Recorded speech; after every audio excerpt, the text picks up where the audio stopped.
হযরত সাদ ইবনে আবু ওয়াক্কাস রাদিয়াল্লাহু তাআলা তিনি ছিলেন জান্নাতের সুসংবাদপ্রাপ্ত সাহাবীগণের অন্যতম এবং অত্যাধিক পরিমাণে মাতৃভক্ত। তার মাতা হেমনা বিনতে আবু সুফিয়ান পুত্রের ইসলাম গ্রহণের সংবাদ অবগত হয়ে খুবই মর্মাহত হয়। সে পুত্রকে শাসিয়ে শপথ করল, আমি তখন পর্যন্ত আহার্য ও পানীয় গ্রহণ করব না যে পর্যন্ত তুমি পৈতৃক ধর্মে ফিরে না আসো। আমি এমনিভাবে ক্ষুধা ও পিপাসায় মৃত্যুবরণ করব, যাতে তুমি মাতৃহস্তারূপে বিশ্ববাসীর দৃষ্টিতে হেয় প্রতিপন্ন হও। মুসলিম ও তিরমিজি।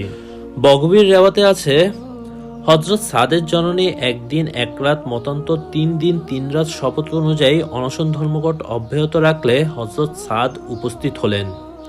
মাতৃভক্তি পূর্ববলৎ ছিল, কিন্তু আল্লাহর ফরমানের মোকাবেলায় তা ছিল তুচ্ছ।